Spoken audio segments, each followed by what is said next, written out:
تو حضور علیہ السلام نے آخر میں فرمایا کہ میں تمہیں سارے معاملات کی جڑ ہی نہ بتا دوں، خلاصہ ہی نہ بیان کر دوں؟ قلت بلا یا نبی اللہ، میں نے کہا اے اللہ کے نبی کیوں نہیں؟ فاخذ بلسانہ، حضور نے اپنی مبارک زبان کو پکڑا، فقال، اور فرمایا، کف علیک ھذا، کہا اس کو روک لے، اس کو کنٹرول کر لے۔ تو کہتے ہیں میں نے کہا اے اللہ کے پیارے محبوب صلی اللہ علیہ وسلم، جو ہم باتیں کرتے ہیں اس سے بھی مواخذہ ہوگا؟ یعنی عمل پر تو پکڑ ہوگی، لیکن جو ہم زبان سے بات نکال دیتے ہیں تو کیا اس بات پر بھی مواخذہ ہوگا؟ تو حضور علیہ السلام نے ارشاد فرمایا کہ لوگ منہوں کے بل یا ٹھوڑیوں کے بل جہنم میں ڈالے جائیں گے، یہ ان کے بولے ہوئے بولوں کی وجہ سے ہوگا، ان کی زبان کی کمائی کی وجہ سے ہوگا۔ تو اپنی زبان کی حفاظت کرو تو جنت کا داخلہ مل جائے گا۔ تو گویا زبان کی حفاظت سے لے کر کے اللہ کے حضور سجدے تک اور اللہ کی عبادت تک، یہ ہے وہ نصاب جو جنت میں جانے کا ہے۔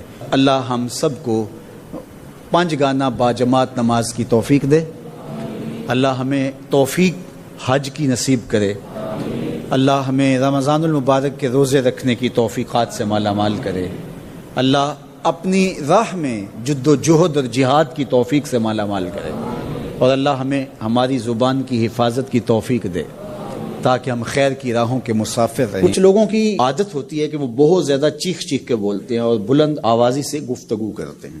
یہ عادت بچپن سے انسان کے اندر پیدا ہو جاتی ہے، پھر آہستہ آہستہ آہستہ آہستہ یہ زندگی کا حصہ بن جاتی ہے، پھر وہ اپنے آپ کو روکنا بھی چاہے تو روک نہیں سکتے۔ اس لیے بچوں کو اس سے منع کر دینا چاہیے کہ وہ چیخ کر نہ بولیں، چلا کر نہ بولیں، درمیانی آواز سے گفتگو کریں۔ تو کہا اپنی آواز کو پست رکھو، اور یہ ممبر و محراب کے مالکوں کو بھی خاص طور پہ اس بات کا بہت خیال رکھنا چاہیے کہ ان کی آواز لوگوں کے کانوں پر بوجھ نہ بنے۔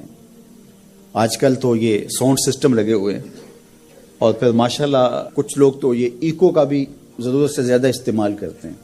سنجیدگی کے ساتھ، متانت کے ساتھ بات کرنا، سنجیدگی اور متانت کے ساتھ بات کو سننا، یہ شریعت کے آداب ہیں۔ جب کسی سے ہم کلام ہوں تو آپ بھی بلند آواز نہ ہو، اور دوسرا وہ اس کا جو جواب دے رہا ہو اس کی توجہ بھی بھٹکنے نہ پائے، وہ اپنے احساسات سے یہ بات بتائے، اور کہیں جواب دینا ضروری ہو تو حرج بھی نہیں ہے۔ آواز کو معتدل رکھو، خوبصورت رکھو، تو جس طرح بولنے کے آداب ہے اس طرح سننے کے بھی آداب ہے۔ ویسے ماہرین کہتے ہیں کہ تیز آوازیں بندہ پونے گھنٹے سے زیادہ نہیں سن سکتا، یعنی اس کا سٹیمنا جو ہے وہ اتنا ہی ہے کہ وہ اتنا سن لے، برداشت کر لے اس کے بعد وہ تو الگ بات ہے، لیکن یہ ہے کہ وہ جو آسانی کے ساتھ سن سکتا ہے اتنا ہی سن سکتا ہے۔ تو اس لیے یہ جو لیکچر بھی ہوتے ہیں جو دنیا کی بڑی یونیورسٹی ہیں، وہاں بھی انہوں نے لاکھوں روپے دے کر کے دنیا کے ماہرین بلائے ہوتے ہیں مختلف مضامین پر، لیکن پیریڈ کا دورانیہ یہ نہیں ہوتا وہ 3 گھنٹے کا لیکچر دے رہے ہوں۔ انسان کی جو ہے وہ ایک کیپیسٹی ہے، اس سے آگے نہیں وہ بڑھ سکتا۔ اور مجھے بتائیے انسان کو بنانے والے سے بہتر کون بتائے گا؟ قرآن بتاتا ہے، کیا بتاتا ہے؟ وَغْضُضْ مِنْ صَوْتِكَ، اپنی آواز کو پست رکھو۔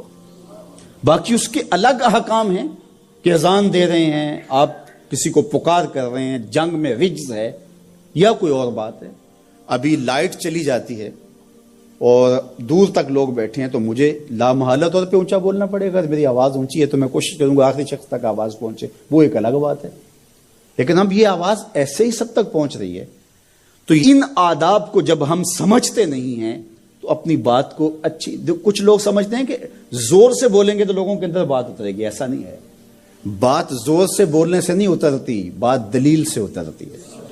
رومی علیہ رحمہ فرماتے ہیں کہ بادلوں کے گرجنے سے نہیں، پھول کھلتے ہیں بارش کے برسنے سے۔